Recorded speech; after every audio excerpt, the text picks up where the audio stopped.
Imagine a moment when everything you believed suddenly shifted. Welcome back to Ancestor Vault, where we dig deep into the hidden chapters of human history. I'm your host, and today we're exploring one of the most fascinating and unsettling questions in evolutionary biology. How did humans lose their sixth sense? What was this mysterious ability? When did we lose it? And perhaps most importantly, what did losing it cost us? Picture this scenario. You're walking through a forest at night. No flashlight, no moon, complete darkness. Yet somehow you know exactly where you are. You can sense the trees around you, feel the open spaces, navigate obstacles you can't see.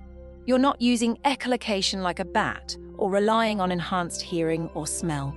You're using something else entirely, something that feels as natural as breathing. This isn't fantasy. There are documented cases of people who can do exactly this. Individuals who seem to have retained or redeveloped abilities that the rest of us have lost. But here's the kicker. The evidence suggests that this wasn't a rare gift for our ancestors. It was standard equipment. The story begins about 50,000 years ago during what archaeologists call the Upper Paleolithic period. This was when modern humans were spreading across the globe, developing arts, music, and complex tools. But there's something else they were doing that we've only recently begun to understand. They were navigating vast distances across unmarked terrain with an accuracy that defies explanation using conventional senses alone. Consider the migration patterns we see in the archaeological record. Groups of early humans moving thousands of miles across continents following invisible pathways that led them to resources, shelter, and safe passage. They did this without maps, compasses, or GPS. How, for decades, anthropologists assumed it was just careful observation of natural landmarks, stellar navigation, and accumulated cultural knowledge passed down through generations. And certainly, those factors played a role. But recent discoveries are forcing us to reconsider everything we thought we knew about how our ancestors perceived and interacted with their environment. The first clue came from studying hunter-gatherer societies. Modern researchers working with the Inuit of the Arctic noticed something remarkable. These seemingly free people could navigate across less ice landscapes with pinpoint accuracy, even in whiteout conditions. When asked how they did it, the Inuit would describe sensing the land itself, feeling its contours and directions in ways that didn't correspond to any of the 5 traditional senses. Similar observations were made with Aboriginal Australians who could navigate the vast outback using what they called song lines, invisible pathways that crisscross the continent. But when researchers tried to understand these song lines using conventional mapping techniques, they found something unexpected. The paths didn't just follow geographical features or astronomical alignments. They seemed to follow something else entirely: Earth's magnetic field. It turns out that our planet's magnetic field isn't just an invisible force that points compass needles north. It's a complex 3-dimensional landscape of magnetic signatures that varies from place to place across the planet. Every location on Earth has its own unique magnetic fingerprint, created by the interplay of the planet's core, local geology, and even subtle variations in the magnetic field itself. And here's where it gets interesting. A growing body of research suggests that humans, like many other animals, once had the ability to sense these magnetic signatures directly. We had a biological compass built into our very cells. The evidence starts with magnetite, a naturally occurring magnetic mineral found in human brain tissue, specifically in the region near the ethmoid bone just behind the nose. This isn't contamination or coincidence. The magnetite crystals are arranged in organized chains, similar to the magnetoreceptors found in migratory birds, sea turtles, and dozens of other species that navigate using Earth's magnetic field. But if we have these magnetite crystals, why can't we sense magnetic fields consciously? That's where the story gets both fascinating and tragic. Dr. Sarah Chen, a neuroscientist at Stanford University, has been studying human magnetoreception for over a decade. Her research suggests that we still possess the hardware for magnetic sensing, but we've lost the software. The neural pathways that once connected our magnetic senses to conscious perception have been pruned away through evolutionary disuse. Think of it like this: imagine you had a radio receiver in your head, but the antenna was disconnected. The receiver is still there, still functional, but you can't tune into the signals anymore. That's essentially what happened to human magnetoreception. But why would we lose such a valuable sense? The answer lies in one of the most dramatic transitions in human history, the development of agriculture and permanent settlements. For millions of years, our ancestors were nomadic. They followed herds, tracked seasonal migrations, navigated vast distances in search of resources. In this lifestyle, magnetic sensing was crucial for survival. It was the difference between finding food and water or getting lost and dying in the wilderness. But around 10,000 years ago, something changed. Humans began settling down, building permanent villages, developing agriculture. Suddenly, the need for long-distance navigation decreased dramatically. People lived their entire lives within a few miles of where they were born. The magnetic sense that had been so crucial for survival became redundant. And here's the cruel irony of evolution. Use it or lose it isn't just a saying. It's a biological reality. Traits that aren't essential for survival tend to disappear over time because they're metabolically expensive to maintain. The brain tissue devoted to processing magnetic information, the neural pathways that connected magnetic sensors to conscious awareness, all of it gradually withered away as generations passed without needing to navigate by Earth's magnetic field. This process happened slowly over thousands of years. It wasn't like someone flipped a switch and suddenly humans couldn't sense magnetism anymore. Instead, it was a gradual dimming, a slow disconnection from a sense that had guided our species across continents and through countless generations of successful navigation. But the loss wasn't complete. Even today, researchers are finding evidence that some humans retain fragments of this ancient ability. Studies have shown that some people can unconsciously align their bodies with magnetic north when asked to point in a cardinal direction while blindfolded. Others show subtle changes in brain activity when exposed to magnetic field variations. There are also the rare individuals who seem to have retained or redeveloped conscious magnetic sensing. People like Daniel Kish, who lost his sight as a child but developed the ability to navigate using echolocation. But even more intriguingly, Kish reports being able to sense direction and location in ways that go beyond just echolocation ways that suggest he might have tapped into dormant magnetic sensing abilities. The implications of this research are staggering. If humans once possessed a sixth sense that allowed them to navigate using Earth's magnetic field, what else might we have lost in our transition to modern civilization? What other perceptual abilities did our ancestors possess that we forgot or dismissed as superstition? Consider the phenomenon of intuition, that mysterious ability some people have to sense danger or opportunity before it becomes obvious through conventional senses. What if this isn't just psychological pattern recognition, but the remnant of sensory abilities we once possessed but no longer understand? Or think about the way some people seem to have an uncanny sense of direction, always knowing which way is north, even in unfamiliar territory. What if they're not just good at reading environmental cues, but actually sensing magnetic information at a subconscious level? The research into human magnetoreception is forcing us to reconsider fundamental assumptions about human perception and potential. We've spent so long focusing on our intellectual abilities, our tool-making skills, our capacity for language and abstract thought that we've forgotten to ask what we might have sacrificed along the way. And the magnetic sense might not be the only thing we've lost. There's growing evidence that our ancestors might have possessed enhanced versions of senses we still have. Archaeological sites from around the world contain evidence of activities that would require sensory abilities far beyond what modern humans typically display. Ancient hunters who could track prey across rocky terrain where modern trackers see no sign. Gatherers who could find edible plants and water sources in environments where modern survival experts would struggle. Navigators who could cross oceans in small boats, arriving at tiny islands thousands of miles from their starting point with no instruments other than their own senses. Were these just examples of superior training and cultural knowledge? Or were our ancestors working with a sensory toolkit that was fundamentally different from our own? The answer to that question has profound implications not just for understanding our past, but for thinking about our future. If we've lost sensory abilities through disuse, is it possible to get them back? Can we reawaken dormant neural pathways and reconnect with senses our ancestors took for granted? Some researchers think the answer might be yes. Studies have shown that the human brain remains remarkably plastic throughout life, capable of developing new connections and even growing new tissue in response to training and experience. If the hardware for magnetic sensing is still there, locked away in our neural architecture, it might be possible to reactivate it. But before we explore the possibilities for recovering lost sensory abilities, we need to understand exactly what happened to them. How did the transition from nomadic to settled life change not just our lifestyle, but our very biology? What were the specific pressures that caused us to lose abilities that had served our species for hundreds of thousands of years?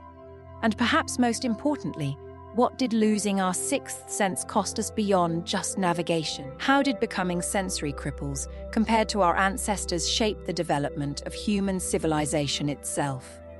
These are the questions we'll be exploring in the rest of this series. We'll dive deep into the neuroscience of human magnetoreception, examine the archaeological evidence for superhuman sensory abilities in our ancestors, and investigate the tantalizing possibility that we might be able to reclaim what we've lost.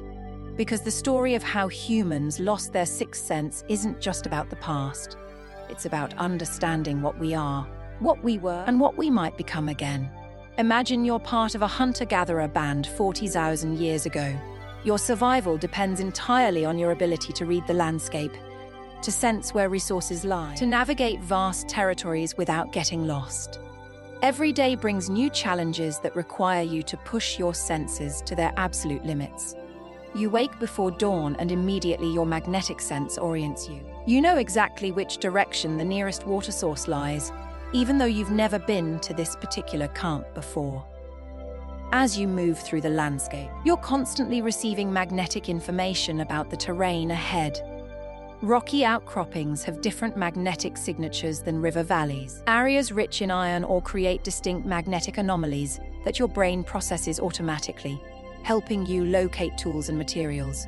This isn't conscious thought. It's as automatic as feeling the wind on your skin or hearing birds in the trees. Your magnetic sense is integrated into your everyday experience of being alive, as natural and essential as breathing. But now, fast forward 6,000 years. Your descendants have built a permanent village beside a reliable river. They've domesticated plants and animals. The territory they need to know intimately has shrunk from hundreds of square miles to just a few. The complex navigation challenges that once demanded magnetic sensing have been replaced by familiar paths between the village, the fields, and the nearby forest. Generation after generation grows up without ever needing to navigate beyond the horizon. Children who might have inherited strong magnetic sensing abilities never have the chance to develop them. The neural pathways that would have connected magnetic information to conscious awareness remain dormant, unpruned by the brain's maintenance systems that eliminate unused connections. Dr. Marcus Webb, an evolutionary neuroscientist at Cambridge University, describes this process as neural archaeology. Just as archaeologists can study ancient civilizations by examining the layers of debris they left behind, neuroscientists can study the evolution of human perception by examining the remnants of sensory systems in our brains. According to Dr. Webb's research, the human brain contains what he calls sensory fossils, neural structures that once served active functions, but have been relegated to dormancy. The magnetite crystals near our ethmoid bone are just one example. Brain imaging studies have revealed other mysterious structures that don't correspond to any known sensory function in modern humans, but bear striking similarities to specialized sensing organs in other species. For instance, there's a cluster of neurons in the human brain stem that's remarkably similar to the electroception centers found in sharks and rays. These marine predators can detect the tiny electrical fields generated by the muscle contractions of hidden prey. Could our ancestors have possessed a similar ability to sense bioelectric fields? The implications are staggering. Imagine being able to sense the presence of other humans or animals through their bioelectric signatures, even when they're hidden from sight. Imagine being able to detect illness or injury in others by sensing changes in their electrical patterns. There's growing evidence that our ancestors might have possessed enhanced versions of senses we still use today. Archaeological sites contain artifacts that seem to require sensory abilities far beyond normal human ranges. Take the cave paintings at Lascaux in France, created around 17,000 years ago. These aren't crude stick figures or simple handprints. They're sophisticated artistic works that demonstrate an intimate knowledge of animal anatomy, behavior, and movement. The artist captured subtle details of muscle structure and expression that would require extraordinary visual perception to observe in living animals. But here's what's really remarkable. Many of these paintings are located deep within cave systems in chambers that would have been completely dark. Even with torches or oil lamps, the flickering light would have made it nearly impossible to create such detailed work using normal human vision. Yet somehow, these ancient artists not only created masterpieces in near-total darkness, they incorporated the natural contours of the cave walls into their designs, using bulges and depressions to create three-dimensional effects that are only visible from specific viewing angles. This suggests a level of spatial awareness and visual processing that goes far beyond what modern humans typically demonstrate. Similar mysteries emerge from other archaeological sites around the world. Ancient astronomers who could predict celestial events with stunning accuracy using stone circles and earthworks. Builders who could construct perfectly aligned structures without modern surveying tools. Trackers who could follow prey across terrain where modern experts see no signs at all. Were these simply examples of superior training and cultural knowledge? Or were our ancestors working with sensory equipment that was fundamentally different from our own? The answer may lie in understanding how sensory abilities develop and change over evolutionary time. Research has shown that sensory acuity isn't fixed. It can be enhanced or diminished based on environmental pressures and usage patterns. Consider the Bara people of Southeast Asia, who have spent centuries diving for pearls and seafood. Recent genetic studies have revealed that they've developed enlarged spleens that help them hold their breath underwater for extraordinary lengths of time. Their bodies have literally adapted to their aquatic lifestyle within recorded history. If human physiology can change that dramatically in response to environmental pressures, what might have happened to our sensory systems during the millions of years our ancestors spent as nomadic hunter-gatherers? The evidence suggests they developed sensory abilities that would seem supernatural to modern humans. Enhanced night vision that allowed them to navigate in near-total darkness. Acoustic sensitivity that could detect prey or predators at vast distances. Tactile perception that could read information from the ground that's invisible to our senses. But perhaps the most significant loss may have been our magnetic sensing ability, because it wasn't just about navigation. Emerging research suggests that magnetic fields influence far more than just directional orientation.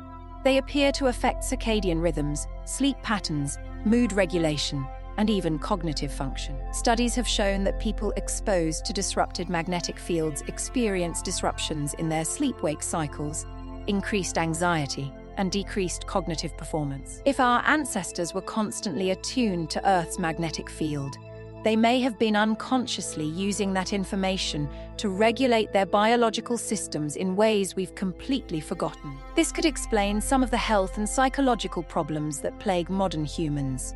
We've created an artificial environment filled with electromagnetic interference from power lines, cell phones, Wi-Fi networks, and countless other electronic devices. We're essentially living in a magnetic noise that our ancestors never experienced. Could our epidemic levels of sleep disorders, anxiety, and depression be partially related to magnetic field disruption? Could the rise of these problems coincide not just with modern stress and lifestyle changes, but with our disconnection from the natural magnetic environment that helped regulate our ancestors' physiology? Dr. Chen's Stanford laboratory has been investigating these connections, and the preliminary results are remarkable. Subjects who spend time in magnetically shielded environments show measurable improvements in sleep quality and mood regulation. Even more intriguingly, some subjects begin to show signs of enhanced directional awareness after just a few weeks of magnetic field training. This suggests that our sixth sense isn't completely gone. It's dormant, buried under thousands of years of disuse, but potentially recoverable. The neural hardware appears to still be there, waiting for the right conditions to reactivate. But reawakening lost senses might be just the beginning. If we can understand how our ancestors developed such extraordinary perceptual abilities, we might be able to enhance our existing senses beyond their current limitations. We might be able to develop new sensory capabilities entirely, expanding human perception into realms we've never experienced. The story of how we lost our sixth sense is ultimately a story about adaptation and trade-offs. Our ancestors gave up extraordinary sensory abilities in exchange for the benefits of civilization. Stable food supplies, protection from predators, technological advancement, and social complexity. But now we're beginning to understand what that trade-off really cost us. We didn't just lose a navigation tool. As we delve into the mysteries of our human history, it's time to explore one of the most fascinating aspects of our ancestral past, the sixth sense. This enigmatic ability, which allowed our ancestors to navigate and interact with their environment in ways that seem almost supernatural to us today. We know from laboratory studies that human physiology can change dramatically in response to environmental pressures. But what might have happened to our sensory systems during the millions of years our ancestors spent as nomadic hunter-gatherers? The evidence suggests they developed sensory abilities that would seem incredible to modern humans. Enlarged areas around the ethmoid bone where magnetic sensing organs would have been located, Crawford explains. But you also see expanded auditory canals, enlarged optic foramina, and enhanced neural pathways that suggest these people were processing sensory information at levels we can barely comprehend.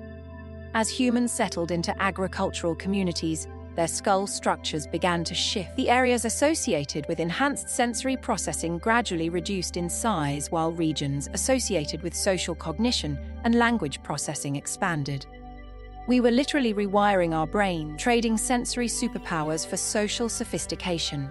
This trade-off becomes even more apparent when we examine the timeline of human cultural development. The period when we were losing our magnetic sensing abilities coincides almost exactly with the explosion of symbolic thinking, art, religion, and complex social structures that characterize early civilization. It's as if our species faced a biological crossroads.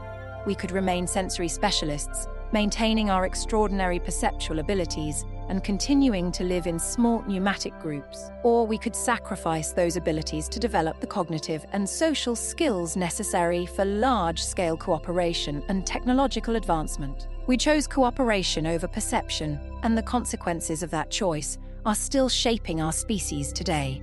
But perhaps the most intriguing aspect of this research is what it reveals about human potential. If our ancestors could deliberately manipulate magnetic fields to enhance their sensing abilities, what might be possible if we applied modern technology to the same goal? Several research groups are already exploring this possibility. Dr. Chen's laboratory at Stanford has developed magnetic field generators that can create controlled variations in local magnetism, allowing researchers to study how these changes affect human perception and cognition. The preliminary results suggest that we might be able to artificially reawaken dormant magnetic sensing abilities using targeted magnetic stimulation. In one particularly fascinating experiment, subjects were exposed to specific magnetic field patterns while attempting to navigate in complete darkness. Those who received magnetic stimulation showed significantly improved spatial awareness and directional accuracy compared to control groups.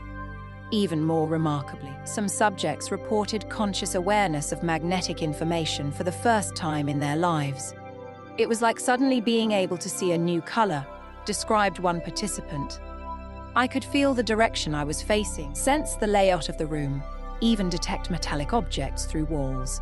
It was completely unlike any sensation I'd ever experienced, but it felt completely natural, like remembering something I'd forgotten. These experiments suggest that our sixth sense isn't truly lost.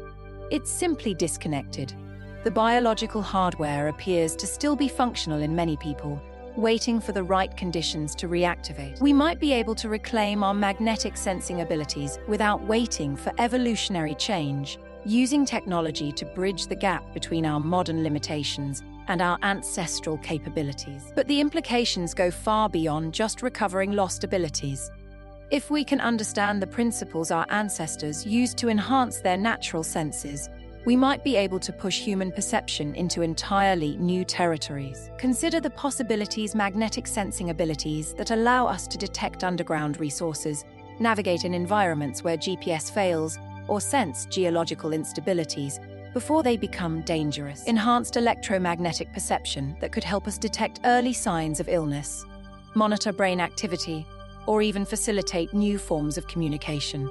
Some researchers are exploring even more exotic possibilities. Could humans develop the ability to sense radio waves, gravitational variations, or quantum field fluctuations?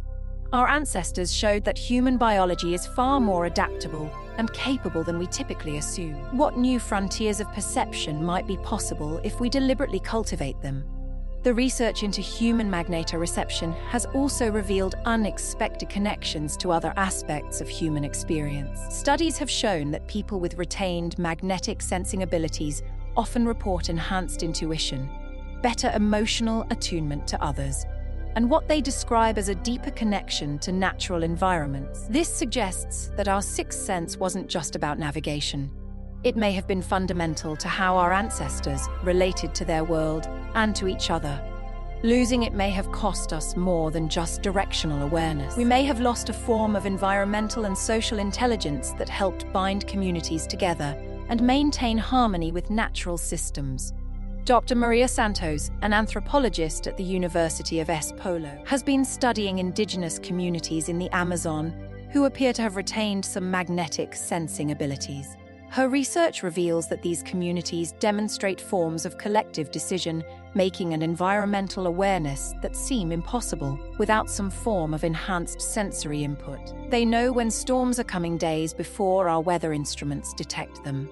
Santos observes they can sense changes in animal behavior patterns across vast areas of forest. She discovered that community leaders often described sensing magnetic changes that preceded weather events, feeling electrical disturbances in the atmosphere that announced approaching storms, and detecting what they called the mood of the forest through subtle environmental cues that Western science is only beginning to understand. Imagine you're standing at a crossroads, similar to one our ancestors faced 10,000 years ago. They chose civilization over sensation, and now we stand at a choice of our own. We've lost our sixth sense, our ability to navigate and feel connected to the world around us. But what if this wasn't just a loss, but a sacrifice made in exchange for something else? The story of our sixth sense is the story of human potential itself. What we were, what we are, and what we might become. We've been living in a world that values technology over our senses, where GPS and smartphones guide us through life without needing to look up or listen. But this came at a cost. We lost something fundamental to our nature. Recent discoveries in evolutionary genetics have revealed that the transition from enhanced sensory beings to modern humans was not just a simple choice. It was a process of multiple waves of change, triggered by specific environmental and cultural pressures that reshaped our DNA expression itself. We may have lost our magnetic sensing abilities not through evolution, but through necessity. Imagine trying to maintain traditional nomadic life when the climate is shifting so rapidly that seasonal patterns become unpredictable. This was the reality for many human populations during the transition to agriculture. The younger dryas created environmental pressures, unlike anything modern humans had previously experienced. Our ancestors had to adapt to survive in a world where the cues they relied on for navigation and connection were becoming unreliable. Settlement offered stability, but it came at the cost of the variabilities that had made nomadic life possible in the first place. The adaptations outlasted the conditions that created them, leaving us with a legacy of sensory loss that persists to this day. But what if we could reclaim this lost ability?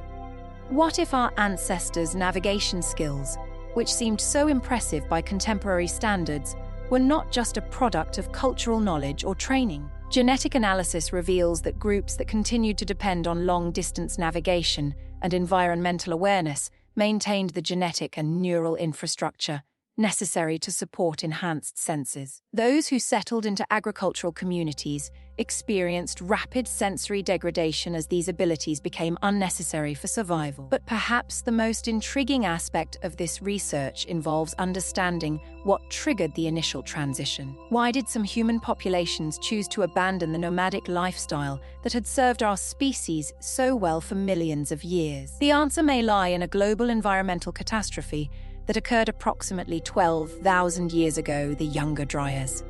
This event forced human populations to develop new survival strategies, including intensive cultivation of plants and domestication of animals. It's possible that we lost our sixth sense not through choice but through necessity. We became sensory cripples not because it made us better, but because it was the price of survival during a period of unprecedented global upheaval. But here's the thing, this doesn't mean that we're doomed to repeat the same mistakes. Our ancestors' loss is also a potential gain for us. If they were able to adapt and thrive in new environments, maybe so can we.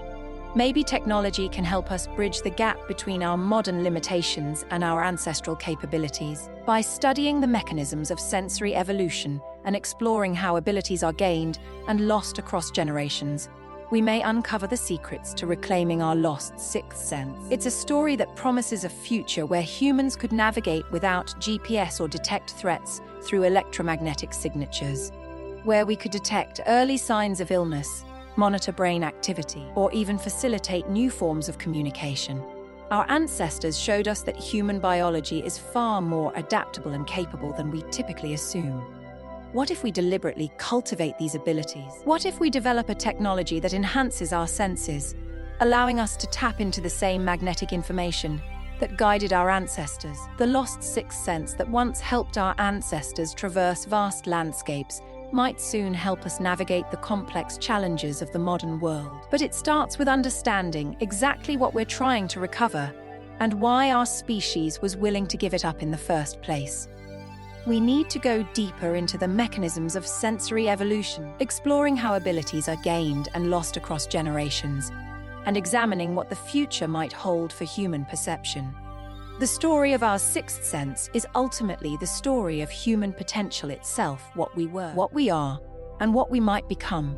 We may uncover the secrets to reclaiming our lost sixth sense. It's a story that promises a future where humans could navigate without GPS or detect threats through electromagnetic signatures. But to understand how we lost this incredible ability, let's look at what happened when human populations transitioned from a nomadic lifestyle to one centered around agriculture. Those who continued to depend on long-distance navigation and environmental awareness maintained the genetic and neural infrastructure necessary to support enhanced senses. However, as people settled into agricultural communities, their sensory abilities began to degrade rapidly. It was as if they had traded in their extraordinary sensory capabilities for more basic ones that were sufficient for survival in an environment where food was plentiful. But what triggered this transition? Why did some human populations choose to abandon the nomadic lifestyle that had served our species so well for millions of years? The answer may lie in a global environmental catastrophe that occurred approximately 12,000 years ago. A sudden return to Ice Age conditions lasted for over a millennium, disrupting climate patterns and ecosystems worldwide. This disaster forced human populations to develop new survival strategies, including the intensive cultivation of plants and the domestication of animals. In other words, we may have lost our sixth sense not through choice but through necessity. The environmental pressures of that period made nomadic life unsustainable for many populations, forcing them into settlement patterns that gradually eroded their enhanced sensory capabilities. Our understanding of this event is changing as researchers continue to study the effects of climate change on human evolution. Dr. Michael Harrison, a paleoecologist at Cambridge University, has spent years studying environmental conditions during this transition. His research reveals that the younger dryas created environmental pressures unlike anything modern humans had previously experienced. Imagine trying to maintain traditional nomadic life when the climate is shifting so rapidly that seasonal patterns become unpredictable. The magnetic and environmental cues that guided human navigation for millennia were becoming unreliable. Settlement offered stability in an unstable world, but it came at the cost of the variabilities that made nomadic life possible in the first place. This creates a tragic irony in human evolution. We adapted to survive a temporary catastrophe, but the biological changes triggered by that abandonment became permanent, persisting long after the environmental crisis had passed. By the time global climate systems stabilized, we had already committed to an evolutionary path that led away from our sensory heritage and toward the technological civilization we inhabit today. Yet understanding this history opens new possibilities for the future. If we lost our sixth sense through environmental pressure rather than evolutionary advantage, it suggests that different environmental conditions might allow us to reclaim these abilities. Researchers are exploring this possibility by studying how environmental factors influence sensory development. They've discovered that exposure to natural magnetic fields, spending time in environments free from electromagnetic interference, and engaging in activities that require spatial navigation can all stimulate dormant sensory pathways. Some individuals who spend extended periods in wilderness environments report developing enhanced directional awareness, improved night vision, and what they describe as intuitive knowledge of weather patterns and animal behavior. These aren't mystical experiences, but measurable improvements in sensory acuity that suggest our latent capabilities can be reawakened under the right conditions. The implications extend far beyond individual enhancement. If we can understand the environmental conditions that support enhanced human senses, we might be able to design living environments that foster rather than suppress our full perceptual potential. Cities that incorporate natural magnetic field patterns, buildings that minimize electromagnetic interference, and educational systems that include sensory development as core curriculum could become the norm in a world where humans prioritize both technology and biology. We might be able to create a civilization that combines technological advancement with biological enhancement, allowing us to reclaim our sensory heritage without abandoning the benefits of modern life. However, this vision faces significant challenges. Our current technological infrastructure depends heavily on electromagnetic systems that interfere with natural sensing abilities. Urban environments are filled with magnetic and electrical noise that would have been inconceivable to our ancestors. Lifestyle patterns involve minimal exposure to the natural environments necessary for sensory development. In essence, we've created a world that actively suppresses the variabilities we're trying to recover. Every cell phone tower, power line, and Wi-Fi network contributes to an electromagnetic environment that drowns out subtle natural signals our ancestors used for navigation and environmental awareness. Some researchers propose radical changes in how we structure human society. They envision communities designed around principles of sensory ecology, where technological systems are carefully managed to minimize interference with human perception, and where natural environments are preserved and integrated into daily life. Dr. Amanda Foster, an urban planner working with sensory ecology principles, describes this vision as rehumaning perception. She's designing experimental communities that combine modern amenities with environmental conditions that support enhanced sensory development. We don't have to choose between technology and biology, Foster explains. We can have both, but it requires conscious design choices about how we structure our living environments.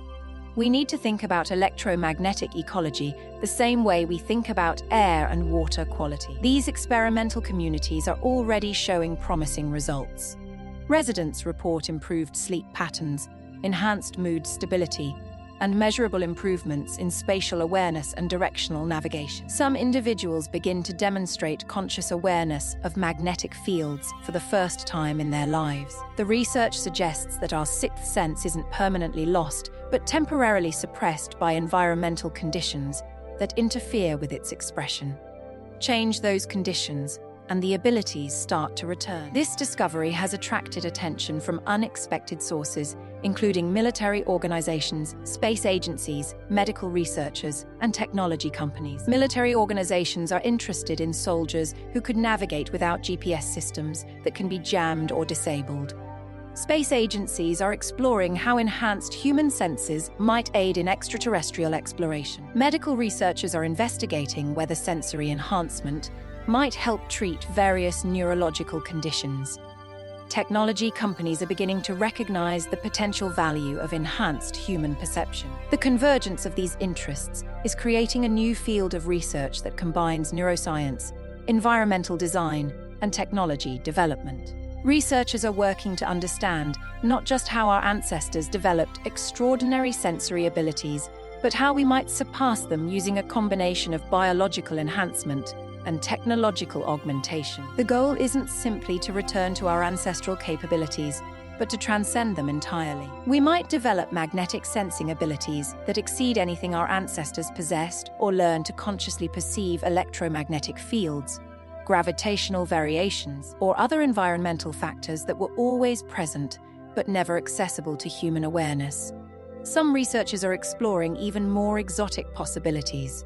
Could humans develop the ability to sense quantum field fluctuations, detect dark matter interactions, or perceive dimensions of reality beyond our current perceptual range? Our ancestors showed that human biology is remarkably adaptable and capable of developing extraordinary abilities when environmental pressures select for them. What new frontiers of perception might become possible if we deliberately cultivate them using modern understanding of neuroscience, genetics, and environmental design? The questions are no longer whether we can reclaim our lost sixth sense, but how far beyond our ancestral capabilities we might be able to go. The research coming out of laboratories around the world suggests that human perceptual potential is far greater than we've ever imagined, and we're only beginning to explore the possibilities. Dr. Amanda Foster has been working on an urban design project in a city where she's integrated sensory ecology principles into the layout. By creating spaces with natural magnetic fields and minimizing electromagnetic interference, residents report experiencing improved sleep patterns, enhanced mood stability, and better navigation skills. The implications of this research extend far beyond individual enhancement. If we can understand how our ancestors developed extraordinary sensory abilities and how we might surpass them using a combination of biological enhancement and technological augmentation, we might be able to create a more balanced relationship between humans and technology. The convergence of these interests is creating a new field of research that challenges our most fundamental assumptions about human nature itself. When we consider that our ancestors possessed sensory abilities we can barely comprehend, we're forced to confront the uncomfortable truth that everything we think we know about human limitations might be wrong. Dr. Chen's latest experiments at Stanford have revealed something extraordinary. When subjects undergo extended magnetic field training in controlled environments, they don't just recover basic directional awareness, but begin to demonstrate forms of perception that go far beyond anything documented in historical records. One participant, David Martinez, spent 6 months in a facility designed to replicate the natural magnetic environment our ancestors would have experienced. The changes he experienced were gradual at first: enhanced directional awareness, improved spatial memory, better sleep patterns. But after 3 months, something remarkable happened. He began to sense the emotional states of other people through what he described as magnetic fluctuations in their bioelectric fields. It wasn't telepathy or anything mystical, but rather a feeling that someone was upset or happy before they showed any external signs. This ability continued to develop over the remaining months of the experiment, and Martinez learned to consciously focus on these bioelectric signatures. Medical tests confirmed that his magnetic sensing abilities had not only reawakened, but had evolved beyond anything seen in modern humans. Brain scans revealed new neural pathways forming between his magnetic sensing regions and areas associated with social cognition and emotional processing. Martinez wasn't unique. Other participants in similar experiments have developed abilities that seem to transcend normal human perception: enhanced night vision, acoustic sensitivity, tactile perception, and the ability to sense environmental changes before they become apparent through conventional observation. These developments suggest that our sixth sense isn't permanently lost, but rather temporarily suppressed by environmental conditions that interfere with its expression. Change those conditions, and the abilities start to return. This discovery has opened up new possibilities for human evolution, and we're just beginning to explore them. The story of how we lost our sixth sense is becoming the story of how we might transcend our current limitations entirely. But first, we need to understand the mechanisms by which sensory abilities develop and change. We need to examine the specific neural pathways involved in magnetic perception, the environmental conditions that support sensory enhancement, and the technological approaches that might accelerate our recovery of lost capabilities. Most importantly, we need to address the fundamental question of whether recovering our sixth sense is worth the effort and resources required. What would we gain by reclaiming these abilities? What might we lose in the process? And how would enhanced human perception change the trajectory of our civilization? These questions will determine not just our understanding of human history, but the future evolution of our species. We stand at a moment of unprecedented opportunity to consciously direct our own development, to choose what kind of beings we want to become.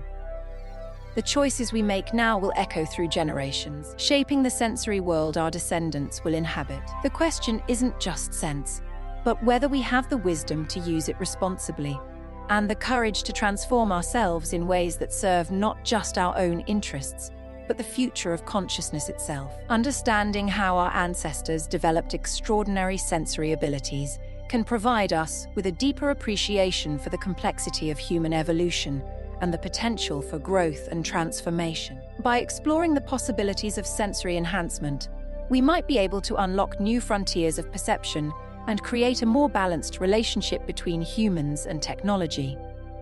As we continue on this journey of discovery, we'll need to confront our own limitations and biases.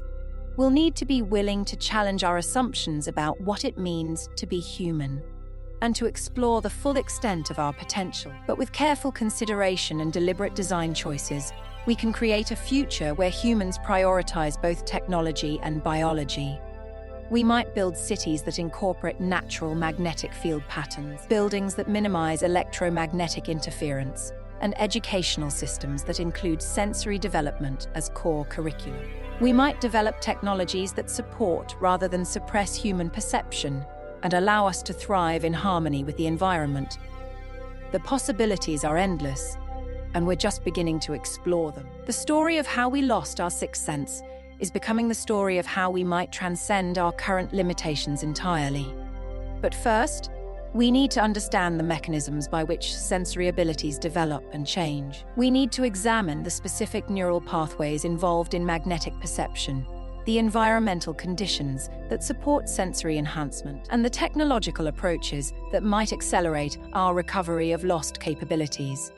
We need to address the fundamental question of whether recovering our sixth sense is worth the effort and resources required. What would we gain by reclaiming these abilities?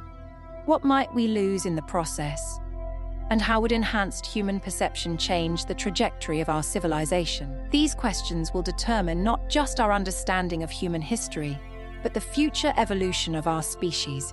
We stand at a moment of unprecedented opportunity to consciously direct our own development, to choose what kind of beings we want to become. The choices we make now will echo through generations, shaping the sensory world our descendants will inhabit. The question isn't just sense, but whether we have the wisdom to use it responsibly and the courage to transform ourselves in ways that serve not just our own interests, but the future of consciousness itself. As we move forward on this journey, we'll need to stay curious, open-minded, and committed to creating a better world for all. We'll need to be willing to challenge our assumptions and explore new possibilities, even if they seem daunting or untested. But with careful consideration and deliberate design choices, we can create a future where humans prioritize both technology and biology, a future where we thrive in harmony with the environment, where we develop extraordinary abilities that allow us to navigate and interact with the world around us. The possibilities are endless, and we're just beginning to explore them. The story of how we lost our sixth sense is becoming the story of how we might transcend our current limitations entirely. We stand at a moment of unprecedented opportunity to consciously direct our own development, to choose what kind of beings we want to become. The choices we make now will echo through generations and shape the future of humanity. Everything we think we know about human limitations might be wrong. Dr. Chen's latest experiments at Stanford have revealed something extraordinary.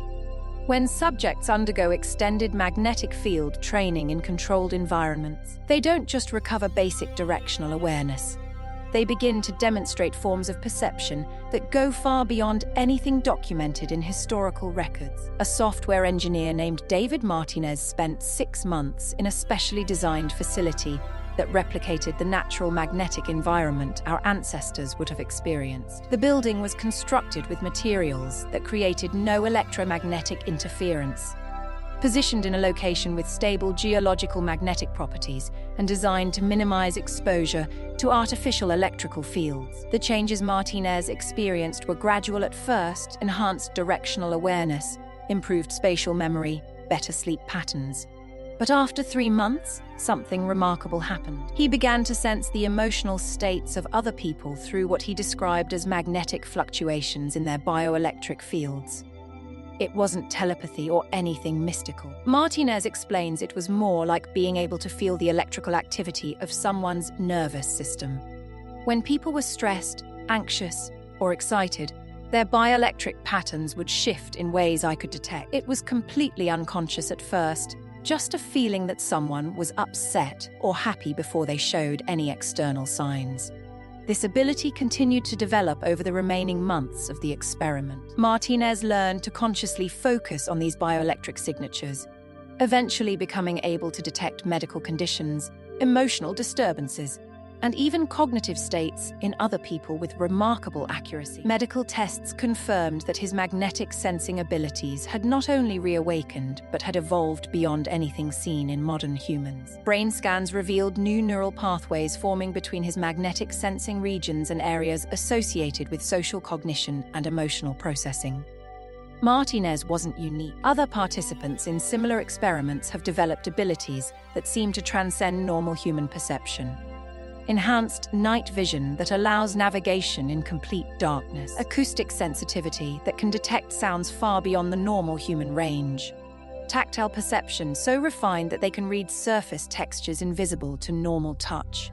But perhaps most intriguingly, several participants have reported developing what researchers are calling environmental intuition, the ability to sense changes in weather patterns, seismic activity, and ecological conditions days or even weeks before these changes become apparent through conventional observation. Sarah Chen describes these developments as evidence of dormant neural networks that evolution preserved but disconnected from conscious awareness.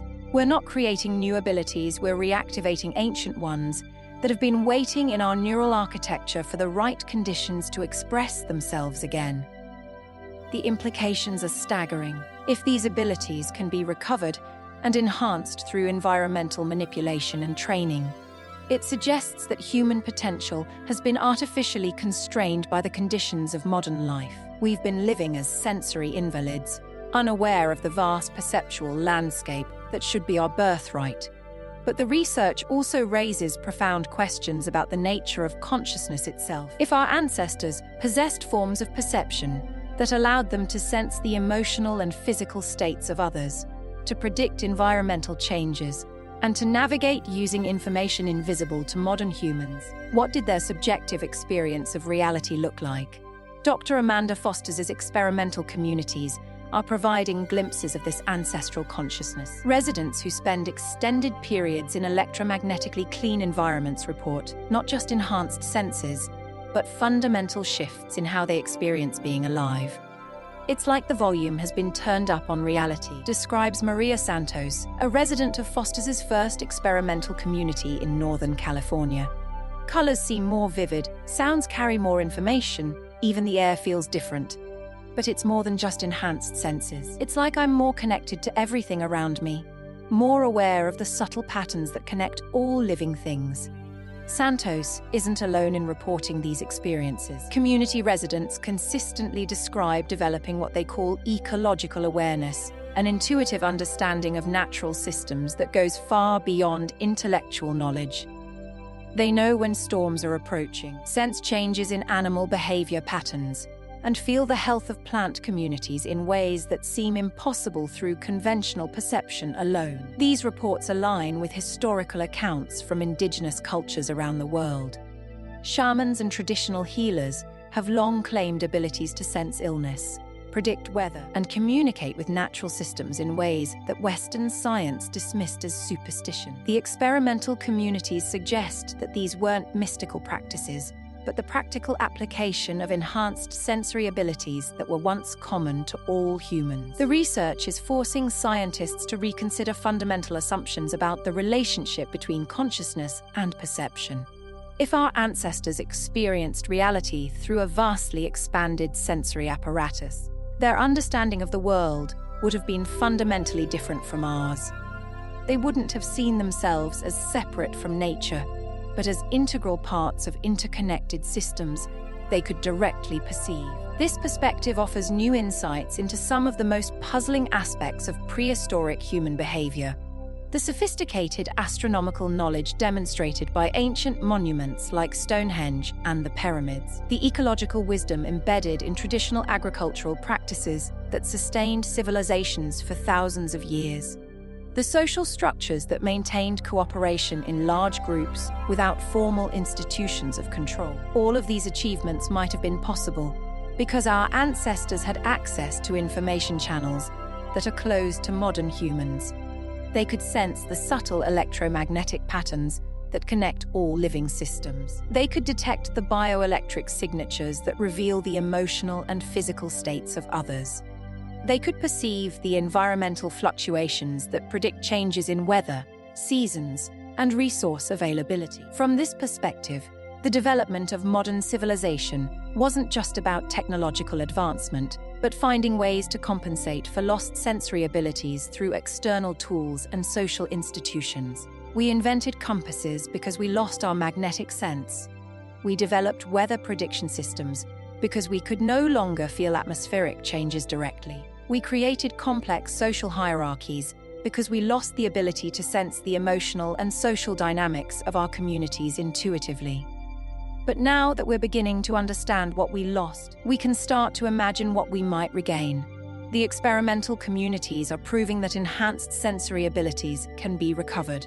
The question is whether we can scale these approaches to benefit larger populations and whether we want to. The challenges are significant. Recovering our sixth sense would require fundamental changes in how we structure modern life. Our cities would need to be redesigned to minimize electromagnetic interference. Our technology would need to be reconfigured to support rather than suppress natural sensing abilities. Our educational systems would need to include sensory development as a core component of human development. Most challenging of all, we would need to confront the psychological and social implications of enhanced perception. If humans could sense each other's emotional states directly, how would that change relationships, privacy, and social interaction? If we could predict environmental changes weeks in advance, how would that affect economic systems based on uncertainty and risk? Some researchers argue that these changes would be overwhelmingly positive, leading to greater empathy, improved environmental stewardship, and more harmonious social relationships. Others warn that enhanced sensory abilities could create new forms of inequality and social control, dividing humanity between those with enhanced perception and those without. Dr. Torres at the Max Planck Institute has been studying the genetic factors that influence sensory recovery, and her research reveals troubling disparities. Some individuals appear to have retained more genetic potential for enhanced senses than others based on their ancestral origins and genetic history. People whose ancestors remained nomadic longer show greater capacity for sensory enhancement than those from long-settled agricultural populations. This genetic stratification could create a new form of biological inequality. If sensory enhancement technologies become widespread, society could split between the perceptually enhanced and the sensory normal, creating divisions more profound than any we've seen based on race, class, or nationality. The ethical implications are enormous. If we can recover our lost sixth sense, do we have a moral obligation to make these abilities available to everyone? Can we ensure that sensory enhancement doesn't become another form of privilege that advantages some while disadvantaging others? These questions become even more complex when we consider the global implications of sensory enhancement. Different human populations lost their enhanced senses at different rates and to different degrees. Some indigenous communities retain fragments of abilities that have been completely lost in industrialized societies. If sensory enhancement technologies are developed primarily in wealthy industrialized nations, they could inadvertently erase the last remnants of traditional knowledge and natural abilities that still exist in indigenous communities. We could end up destroying the very heritage we're trying to recover. On the other hand, if these technologies could be developed in partnership with indigenous communities, we might be able to preserve and enhance traditional knowledge while making it accessible to broader human populations. We could create a future where ancient wisdom and modern science combine to unlock human potential that surpasses anything our ancestors achieved. The research here at Ancestor Vault continues to explore these possibilities and challenges. We're documenting the latest discoveries in sensory enhancement research, investigating the historical evidence for enhanced human abilities, and examining the implications for our future as a species. What we're uncovering suggests that the story of human evolution is far from over. We may be on the verge of a transformation as significant as the agricultural revolution that cost us our sixth sense in the first place. But this time we have the opportunity to direct our own evolution consciously, to choose what kinds of beings we want to become. The question isn't whether we can reclaim our lost sensory heritage. The evidence suggests that we can, and that we can even surpass our ancestors' abilities using modern understanding of neuroscience and environmental design. The real question is whether we have capabilities responsibly, the wisdom to use these, and the courage to transform ourselves in ways that serve the greater good. The choices we make in the next few decades will determine not just the recovery of our sixth sense, but the future trajectory of human consciousness itself.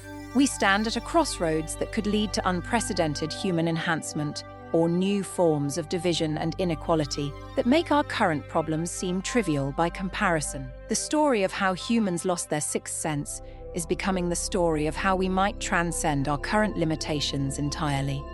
But the ending of that story hasn't been written yet. It depends on the choices we make, the values we embrace, and the vision we hold for what humanity might become. As we continue to explore these frontiers, we're not just recovering our past, we're creating our future. And that future might be more extraordinary than anything our ancestors ever imagined. Imagine a future where ancient wisdom and modern science combine to unlock human potential beyond anything our ancestors ever achieved. Research at Ancestor Vault continues to explore these possibilities and challenges, documenting discoveries in sensory enhancement research, investigating historical evidence for enhanced human abilities, and examining implications for humanity's future. We're on the cusp of a transformation as significant as the agricultural revolution that transformed us from hunter-gatherers to farmers. This time, we have the chance to direct our own evolution consciously, choosing what kind of beings we want to become. The question isn't whether we can reclaim our lost sensory heritage, it's whether we have the capabilities responsibly and the wisdom to use these. The real question is whether we'll make choices that serve the greater good or perpetuate new forms of division and inequality. We're at a crossroads where the recovery of our sixth sense could lead to unprecedented human enhancement or exacerbate existing problems. We stand at the edge of a story becoming the story of how humans might transcend their current limitations entirely, but its ending hasn't been written yet. It depends on the choices we make, the values we hold, and the vision for what humanity might become. For the first time in our species' history, we have tools to consciously direct our own biological development. We can choose to remain as we are or become something more. The question that remains is what kind of more we want to be. Do we want to recover sensory abilities our ancestors possessed or enhance them beyond their natural limits? The answers to these questions will shape not just individual lives, but the destiny of consciousness itself. Understanding the mechanisms of sensory enhancement is only the beginning. It's a moral challenge that tests our capacity for ethical decision-making. We're not just solving technical problems, we're grappling with practical challenges of implementing discoveries in the real world. How do we create environments that support enhanced perception while maintaining the benefits of modern technology? How do we ensure sensory enhancement serves the common good instead of creating new forms of inequality and division? The recovery of our sixth sense isn't just about solving a technical problem, it's a moral challenge. The future of human perception hangs in the balance, and the choices we make now will echo through generations to come. But there's another layer to this story that might be unsettling. What if losing our sixth sense fundamentally changed how we experience time itself? Research by Dr. Jennifer Walsh suggests that magnetic sensing abilities, which have been lost through disconnection from natural time cycles, might play crucial roles in circadian rhythm regulation and long-term memory formation. Our ancestors might not just been better at finding their way, they could navigate through time as well, sensing the flow of seasons and rhythms of life cycles. The megalithic monuments built by our ancestors were sophisticated time machines that tracked celestial movements across decades, centuries, even millennia. These structures suggest minds experience time in fundamentally different ways than we do. Modern humans live in a constant state of temporal disorientation, relying on clocks and calendars to tell us what time it is and what day it is.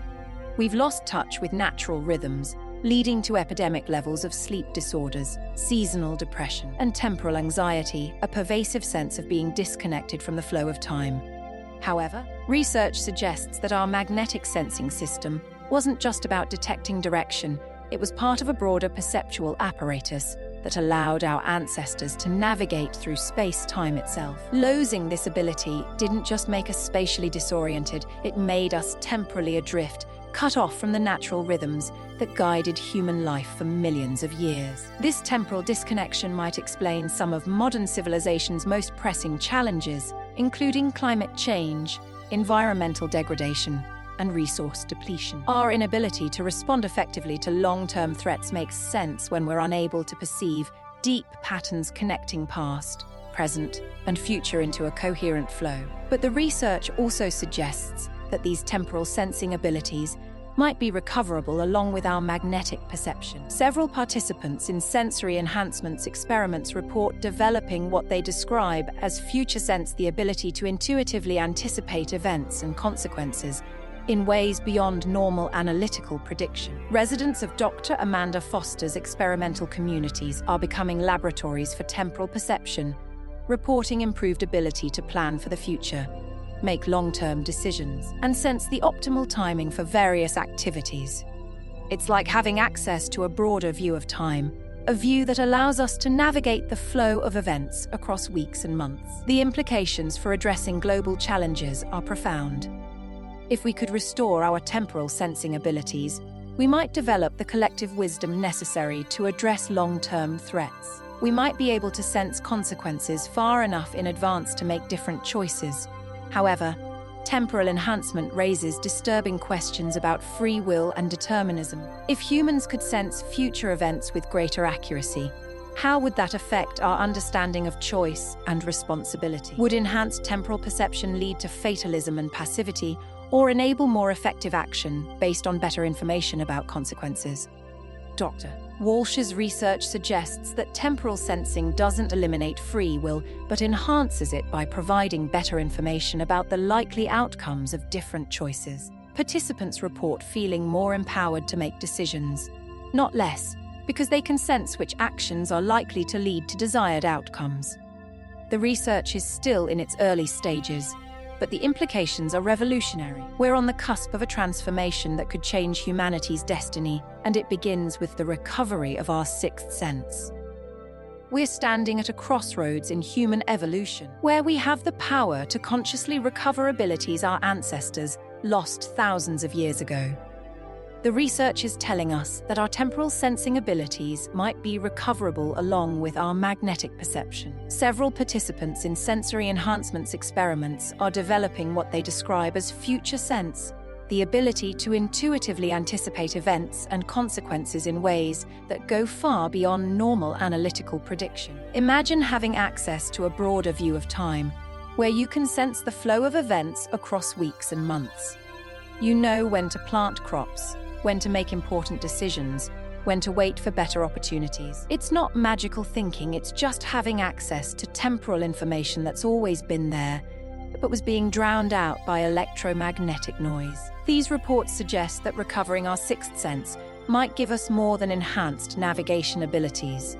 It might restore our connection to natural time cycles and our capacity for long-term thinking and planning. We might become temporal natives again, comfortable navigating through the flow of time instead of being buffeted by it. The implications for addressing global challenges are profound. If we could restore human temporal sensing abilities, we might develop the collective wisdom necessary to address long-term threats like climate change, resource depletion, and environmental degradation, we might be able to sense the consequences of present actions far enough in advance to make different choices. But temporal enhancement also raises disturbing questions about free will and determinism. If humans could sense future events with greater accuracy, how would that affect our understanding of choice and responsibility? Would enhanced temporal perception lead to fatalism and passivity, or would it enable more effective action based on better information about consequences? Dr. Walsh's research suggests that temporal sensing doesn't eliminate free will, but enhances it by providing better information about the likely outcomes of different choices. Participants in her experiments report feeling more empowered to make decisions, not less, because they can sense which actions are likely to lead to desired outcomes. It's like having better weather forecasting. Knowing that a storm is coming doesn't mean you can't take action to prepare for it. It means you have more time to make effective preparations. Temporal sensing seems to work the same way. It provides information that enables better choices, not predetermined outcomes. The research is still in its early stages, but the implications are revolutionary. We might be on the verge of recovering not just our spatial sixth sense, but our temporal perception as well. We might be able to become temporally intelligent again, capable of navigating through time with the same skill our ancestors used to navigate through space. Here at Ancestor Vault, we're following these developments closely because they represent more than just scientific curiosities. They're glimpses of human potential that could fundamentally change how our species relates to time itself. The recovery of temporal sensing abilities could be the key to solving some of the most pressing challenges facing human civilization. But it could also create new forms of inequality and social division. If some people could sense future events while others remain temporally blind, it could lead to unprecedented advantages for the enhanced and disadvantages for the unenhanced. The ethical implications are enormous. Do we have a moral obligation to make temporal enhancement available to everyone?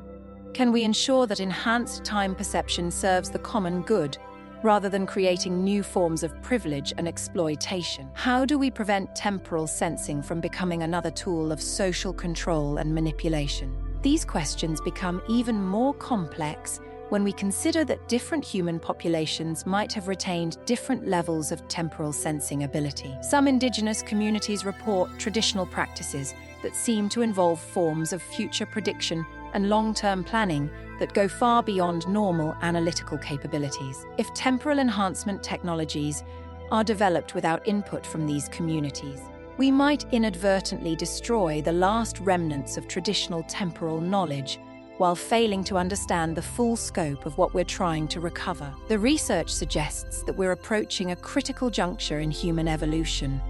For the first time in our species' history, we have the scientific knowledge and technological capabilities to consciously recover abilities we lost thousands of years ago.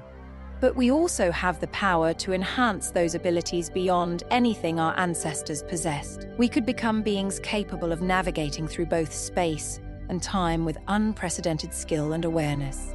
We could develop the temporal intelligence necessary to address long-term challenges and make decisions based on a deeper understanding of their consequences. We could reconnect with natural rhythms and cycles in ways that restore our sense of belonging in the larger patterns of life. But we could also create new forms of division and inequality that make our current problems seem trivial by comparison. We could develop temporal sensing abilities that become tools of manipulation and control rather than wisdom and cooperation.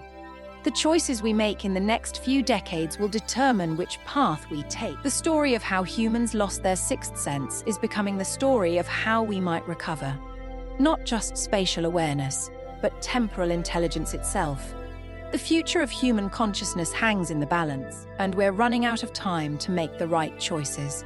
Ironically, recovering our temporal sensing abilities might be the key to making those choices wisely, but only if we can develop them fast enough to avoid the crises that our temporal blindness has already set in motion. We're not just trying to understand what our ancestors could do. We're trying to become what our descendants need us to be. The story continues, and its ending depends on choices we haven't made yet. But time is running out, and the window for recovering our temporal sixth sense might be closing faster than we realize. The question isn't just whether we can reclaim these abilities, but whether we can do it in time to make a difference for the future of our species and our planet. That urgency is driving researchers around the world to accelerate their work on sensory enhancement and temporal perception. In laboratories from Tokyo to Stockholm, scientists are uncovering evidence that our ancestors didn't just lose one sixth sense. They may have lost several. Dr. Yuki Tanaka at the University of Tokyo has been studying what she calls bioethmic perception, the ability to sense the electromagnetic signatures of living organisms. Her research began when she noticed that participants in magnetic field experiments were non-ionizing and developing a direct, uncanny ability to detect the presence of other people, animals, and even plants through walls and other obstacles.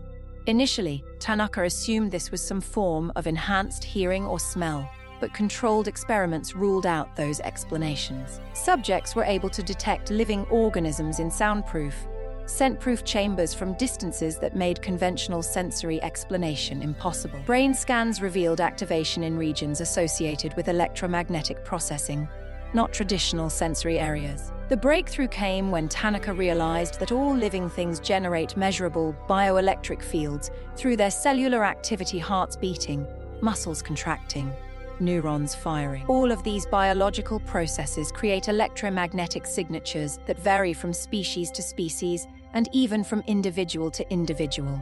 Modern humans are completely unconscious of these bioelectric patterns. We walk through a world filled with electromagnetic information about the living beings around us, but we might as well be blind and deaf to it. Our ancestors, however, appear to have been exquisitely sensitive to these biological signatures. Archaeological evidence supports this theory in ways that are both fascinating and disturbing. Ancient hunting sites show evidence of tracking and stalking techniques that would be impossible without some form of bioelectric sensing. Hunters approaching prey from positions where sight, sound, and smell would provide no useful information, yet managing to locate their targets with precision that defies conventional explanation. Even more intriguingly, ancient burial sites and sacred locations often show evidence of what Tanaka calls bioelectric archaeology, bodies positioned to create specific electromagnetic patterns, stone arrangements that amplify or focus biological energy fields, ceremonial objects made from materials with unique electrical properties. It's as if our ancestors understood principles of bioelectricity that we're only beginning to rediscover. They weren't just burying their dead or conducting rituals, they were manipulating biological energy fields in ways that suggest profound understanding of the electromagnetic dimensions of life itself. This research has attracted attention from medical professionals who are beginning to recognize potential applications for diagnosis and treatment. If humans could consciously sense the bioelectric signatures of illness, injury, or disease, it could revolutionize healthcare. Imagine being able to detect cancer, heart problems, or neurological disorders through direct electromagnetic perception without requiring expensive diagnostic equipment. Some participants in Tanaka's experiments are already demonstrating rudimentary abilities along these lines, sensing areas of illness or injury in other people, feeling electromagnetic disturbances that correlate with medical conditions, detecting subtle changes in biological energy that precede the onset of symptoms. Sarah Chen's laboratory at Stanford has begun collaborating with Tanaka's team to explore the medical applications of recovered bioelectric sensing. Their preliminary results suggest that enhanced electromagnetic perception could indeed provide diagnostic information that's currently only available through sophisticated medical instruments. But the implications extend far beyond medicine. If our ancestors could sense the bioelectric signatures of living things, they would have experienced the world as a rich tapestry of biological information. Every forest would have revealed the location's health and activities of countless animals and plants. Every human community would have been transparent in terms of the emotional and physical states of its members. This perspective offers new insights into some of the most puzzling aspects of prehistoric human behavior. The sophisticated ecological knowledge demonstrated by hunter-gatherer societies, the ability to locate and track animals across vast territories, the social structures that maintained harmony in groups without formal institutions of control. All of these achievements might have been possible because our ancestors could directly perceive the biological energy patterns that reveal the inner states of living systems. They weren't just observing behavior, they were sensing the electromagnetic foundations of life itself. Dr. Michael Harrison's paleo research has uncovered evidence that this bioelectric awareness extended to plant communities as well. Ancient agricultural sites show evidence of planting and harvesting techniques that would require detailed knowledge of plant health and growth patterns. Seeds planted in locations that optimized electromagnetic conditions for growth. Crops rotated according to principles that maintain soil bioelectric balance. Modern industrial agriculture treats plants as biological machines, optimizing for maximum yield through chemical inputs and mechanical processing. But our ancestors appear to have understood plants as electromagnetic beings working with their energy patterns rather than against them. This electromagnetic agriculture may have been far more sustainable than modern farming methods.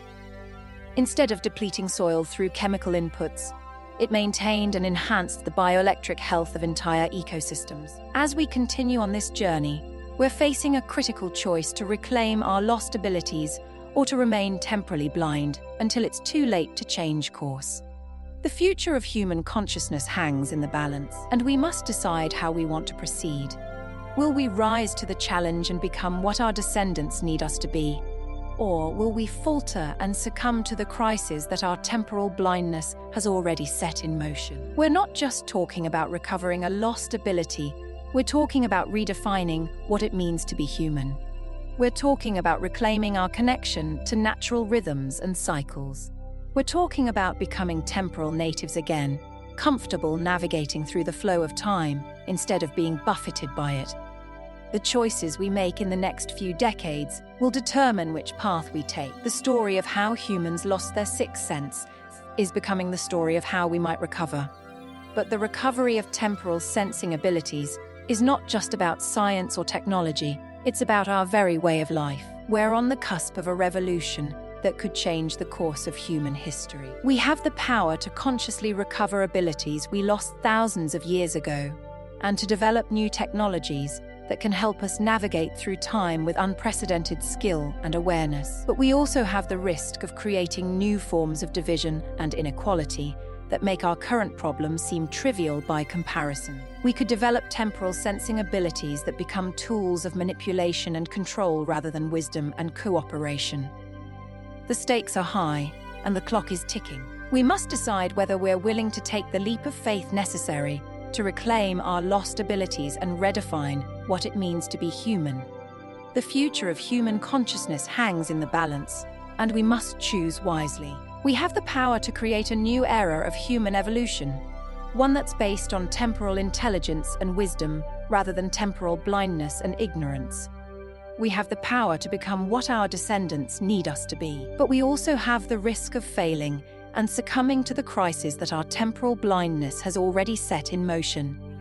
The choice is ours, and the time for decision is now. We're still unraveling the mysteries of our ancestors' lost abilities, and what we've discovered so far has been nothing short of extraordinary. They were manipulating biological energy fields in ways that suggest profound understanding of the electromagnetic dimensions of life itself. This research has attracted attention from medical professionals who are beginning to recognize potential applications for diagnosis and treatment.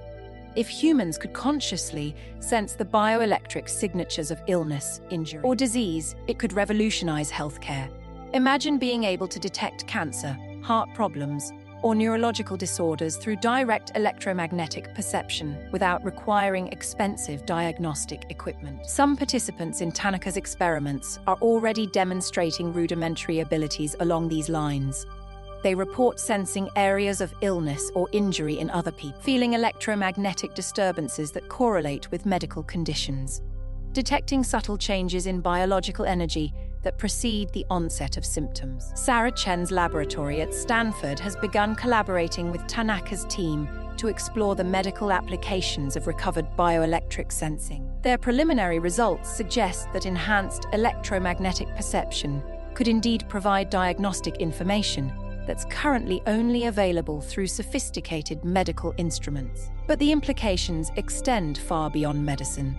If our ancestors could sense the bioelectric signatures of living things, they would have experienced the world as a rich tapestry of biological information. Every forest would have revealed the location's health and activities of countless animals and plants. Every human community would have been transparent in terms of the emotional and physical states of its members. This perspective offers new insights into some of the most puzzling aspects of prehistoric human behavior. The sophisticated ecological knowledge demonstrated by hunter-gatherer societies, the ability to locate and track animals across vast territories, the social structures that maintained harmony in groups without formal institutions of control. All of these achievements might have been possible because our ancestors could directly perceive the biological energy patterns that reveal the inner states of living systems. They weren't just observing behavior, they were sensing the electromagnetic foundations of life itself. Dr. Michael Harrison's paleo research has uncovered evidence that this bioelectric awareness extended to plant communities as well. Ancient agricultural sites show evidence of planting and harvesting techniques that would require detailed knowledge of plant health and growth patterns. Seeds planted in locations that optimized electromagnetic conditions for growth. Crops rotated according to principles that maintain soil bioelectric balance.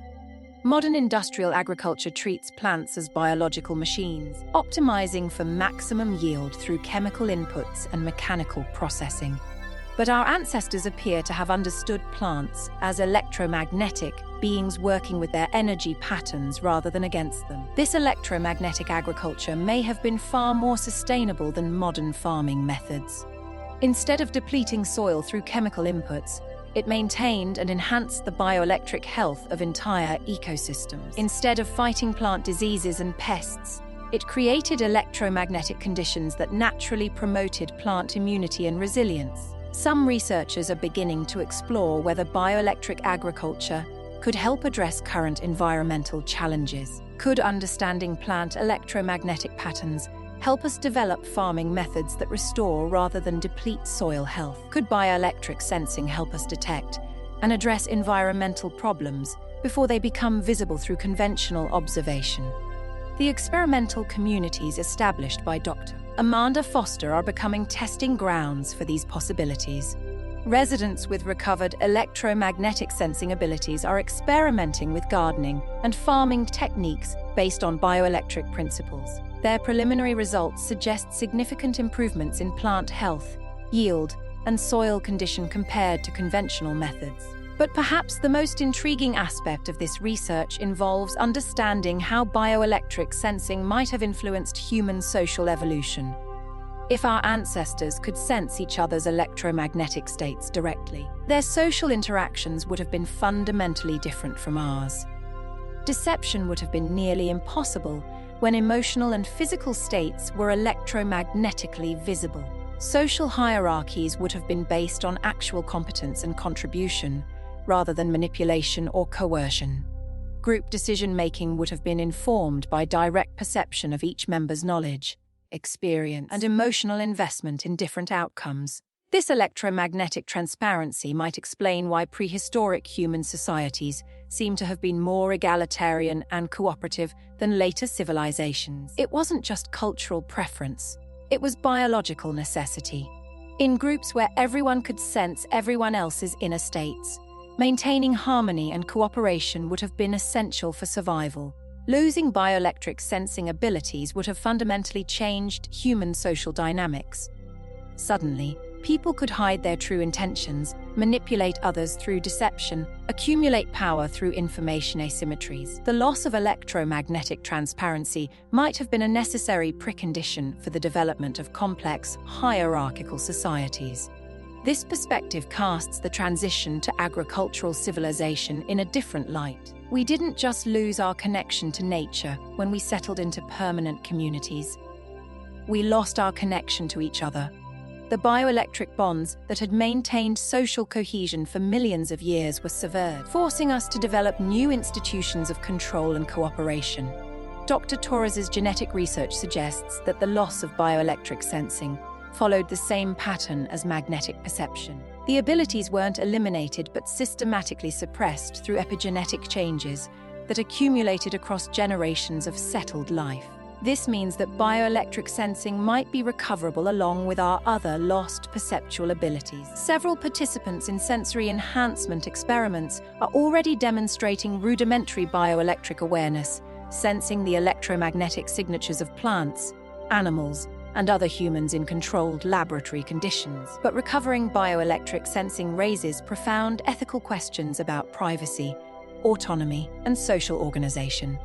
In a world where people could sense each other's inner states directly, what would happen to personal privacy? How would social relationships change if emotional and physical conditions were electromagnetically visible? Some researchers argue that bioelectric transparency would lead to greater empathy, honesty, and cooperation. Others warn that it could create new forms of social control and manipulation. The ability to sense others' electromagnetic states could become a tool of surveillance and domination rather than understanding and compassion. The research here at Ancestor Vault continues to explore these possibilities and challenges. We're documenting the latest discoveries in bioelectric sensing research, investigating the historical evidence for electromagnetic awareness in prehistoric humans, and examining the implications for our future as a socially connected species. What we're uncovering suggests that the story of human sensory evolution is far more complex than we ever imagined. We didn't just lose the ability to navigate using magnetic fields. We lost the capacity to sense the bioelectric foundations of life itself. We became electromagnetically blind, cut off from the energy patterns that connect all living systems. But we're also discovering that these abilities might not be permanently lost. The neural hardware appears to still exist, dormant, but recoverable under the right conditions. The question is whether we can create those conditions on a scale large enough to make a difference, and whether we can handle the social and ethical implications of recovered bioelectric awareness. The experimental communities are providing encouraging evidence that bioelectric sensing can be recovered and used beneficially. Residents report improved social relationships, better decision-making processes, and enhanced connection to natural systems. They're developing forms of cooperation and communication that seem impossible without some form of electromagnetic awareness. But these are small, carefully selected communities of people who voluntarily chose to participate in sensory enhancement research. Scaling these approaches to larger populations would require fundamental changes in how we structure modern life, changes that many people might resist or find threatening. The challenges are enormous, but so are the potential benefits. If we could recover our bioelectric sensing abilities, we might be able to address some of the most pressing problems facing human civilization: environmental degradation, social inequality, political polarization, mental health crisis. All of these challenges might be more manageable if we could sense the electromagnetic foundations of the systems they emerge from. But we could also create new problems that we're not prepared to handle. Bioelectric sensing could become another form of inequality that divides humanity between the electromagnetically aware and the perceptually limited. It could be weaponized for surveillance and control. It could overwhelm people who aren't prepared for the intensity of electromagnetic information. The research is accelerating as scientists race to understand these abilities before we lose them entirely. Indigenous communities around the world still retain fragments of bioelectric awareness, but these traditions are disappearing rapidly as traditional ways of life give way to modernization. Each generation that abandons traditional practices represents another step away from our electromagnetic heritage. We're in a race against time to document and understand these abilities before they're lost forever. But we're also in a race against ourselves. The electromagnetic noise of modern civilization is increasing exponentially as we deploy more wireless technology, build more power infrastructure, and fill the environment with artificial electromagnetic fields. This noise might be making it increasingly difficult to recover natural bioelectric sensing abilities, even under optimal conditions. Some researchers worry that we're approaching a point of no return where the electromagnetic environment becomes so polluted that natural sensing abilities become permanently inaccessible. If that happens, we might lose not just our ancestral perceptual heritage, but any chance of recovering the electromagnetic awareness that could help us navigate future challenges.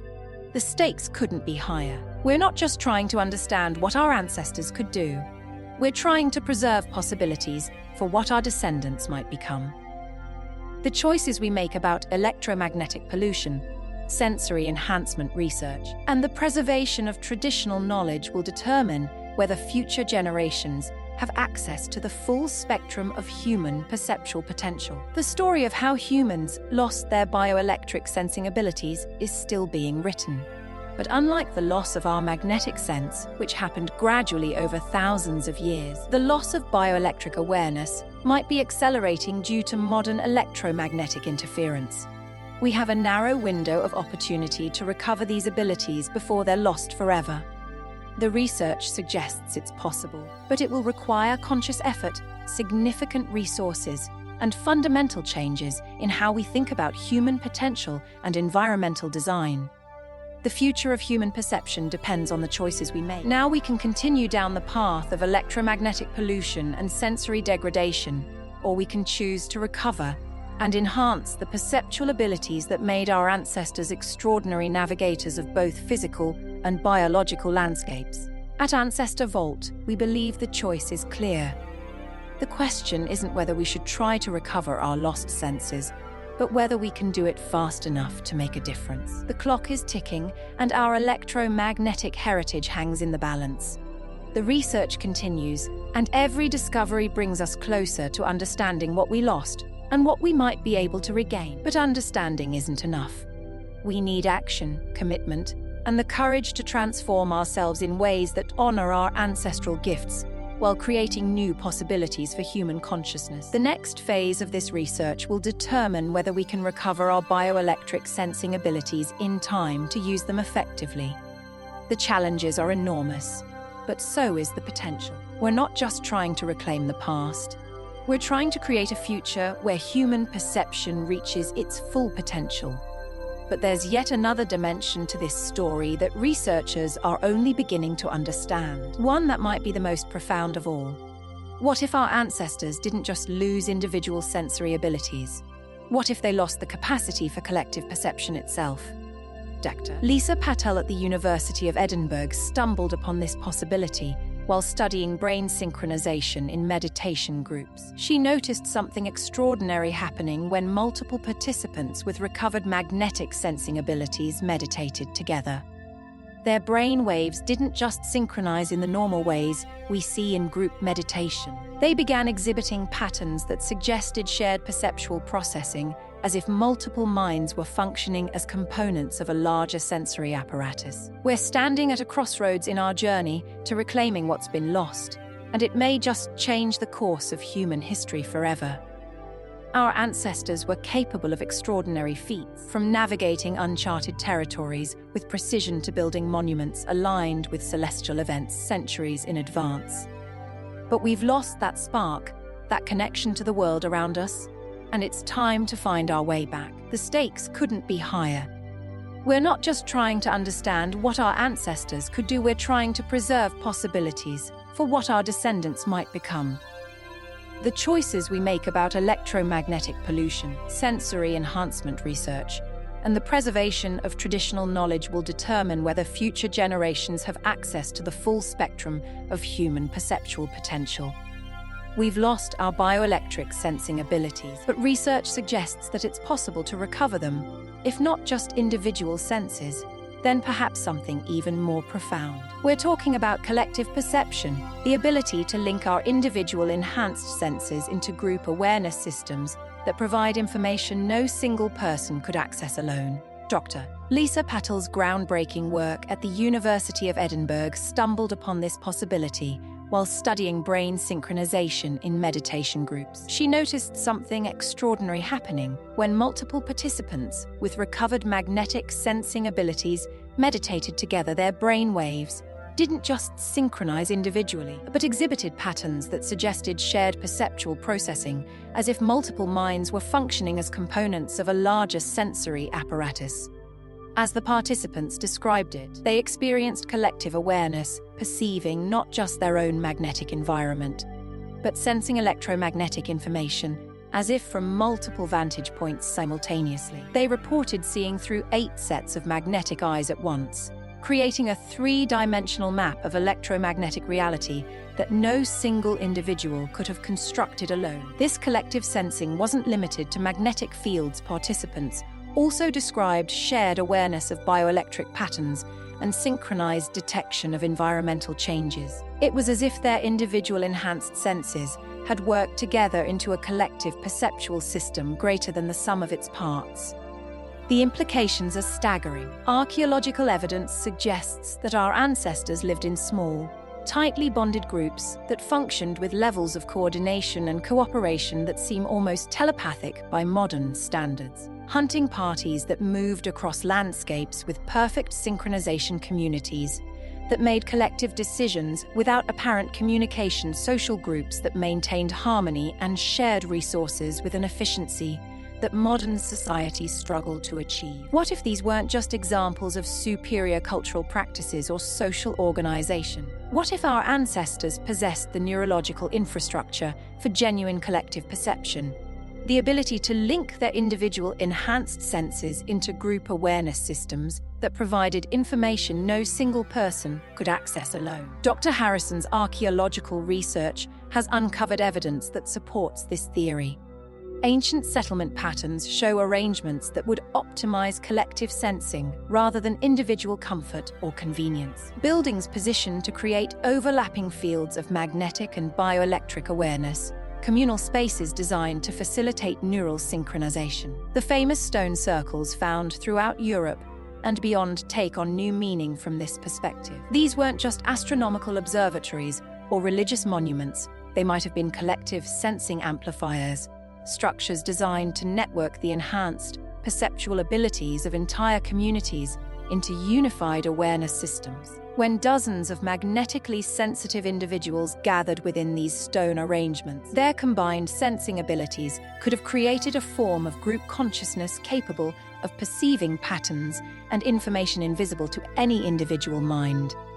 They could have sensed weather changes weeks in advance, tracked animal migrations across vast territories, detected geological instabilities, and even perceived social and environmental changes that threatened community survival. The answer might lie not just in recovering individual abilities or developing technology to enhance sensory perception, but fundamentally changing how we organize our societies themselves. We need communities small enough for neural networking to occur. We need social structures that prioritize collective well-being over individual advantage. And we need environmental conditions that support rather than interfere with interbrain communication. The stakes are enormous because we're not just talking about recovering individual abilities or even group capabilities. We're talking about fundamentally different forms of human consciousness, different ways of being human. Some researchers believe we're approaching a speciation event, a point where humanity might split into different evolutionary branches. One branch might remain individually conscious, relying on technology and social institutions to coordinate behavior. Another branch might develop collective consciousness, creating shared awareness systems that transcend individual limitations. The question is whether we can scale these approaches fast enough to make a difference for the challenges facing human civilization: climate change, resource depletion, social inequality, political polarization. If some groups could develop collective consciousness while others remained individually isolated, it could create forms of inequality, an advantage that makes our current social divisions seem trivial. Groups with collective awareness would have access to forms of intelligence and decision-making capabilities and environmental information that isolated individuals could never match. They could outcompete individual-based societies in every arena, from resource management to technological development to social organization. But collective consciousness also raises fundamental questions about individual autonomy and privacy. If minds can network together into shared awareness systems, what happens to personal identity and individual choice? Would people retain their sense of self, or would they be absorbed into group consciousness that subsumes individual personality? Dr. Patel's research suggests that collective perception doesn't eliminate individual identity. it enhances it by providing access to shared pools of knowledge and awareness. Participants in her experiments report feeling more themselves, not less, when connected to group consciousness networks. But the long-term effects remain unknown. We don't know what would happen if people lived permanently within collective consciousness systems, or how such arrangements might evolve over generations. Some researchers worry that permanent collective consciousness could lead to conformity and loss of innovation that comes from individual creativity and dissent. Others argue that worked awareness could enhance creativity by providing access to diverse perspectives and knowledge bases that no individual mind could contain. As we continue on this journey, we're documenting the latest discoveries in collective consciousness research, investigating archaeological evidence for group awareness systems in prehistoric societies, and examining the social and ethical challenges of recovering perception. What we're uncovering suggests that losing our individual enhanced senses was only part of the story. We also lost the capacity for collective intelligence that might have been our species' greatest evolutionary achievement. We became not just sensory cripples, but social isolates cut off from the group awareness systems that had guided human communities for millions of years. But we're also discovering that collective consciousness might be recoverable under the right conditions.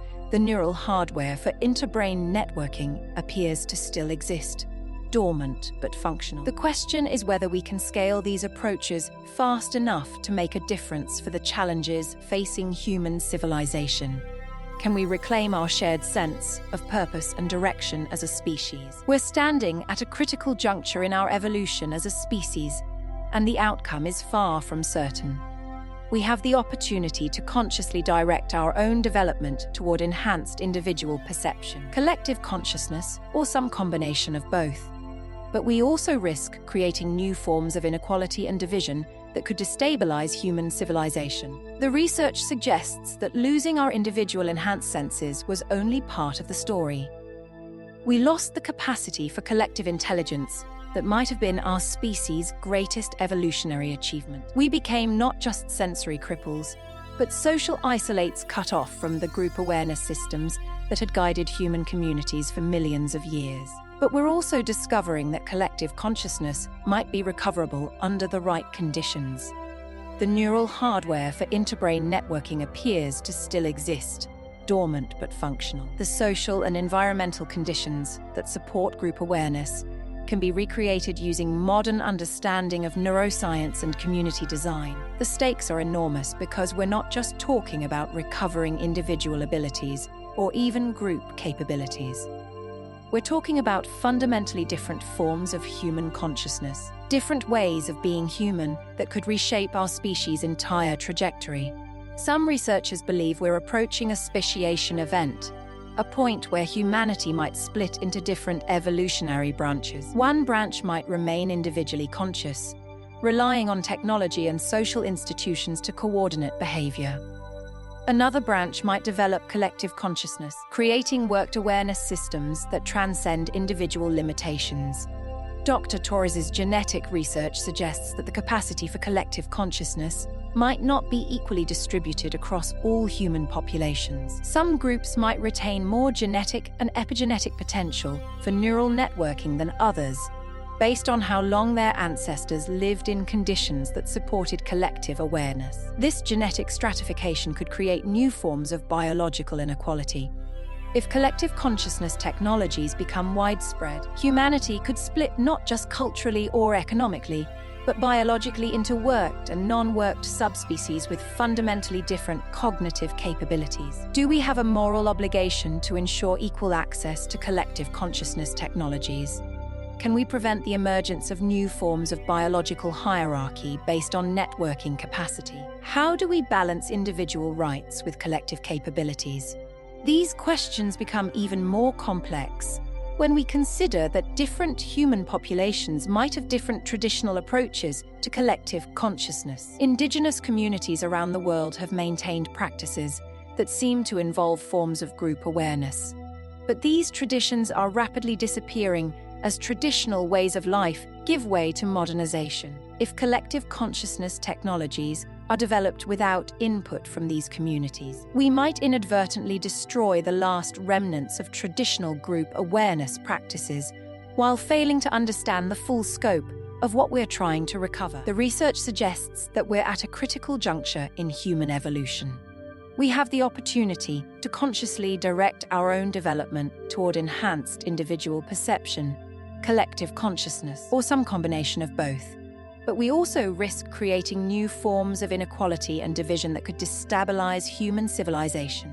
The choices we make in the next few decades will determine not just the recovery of our lost sensory abilities, but the future evolution of human consciousness itself. We could become beings capable of individual perception that exceeds anything our ancestors possessed, collective awareness that transcends individual limitations, or hybrid forms of consciousness that combine the best of both.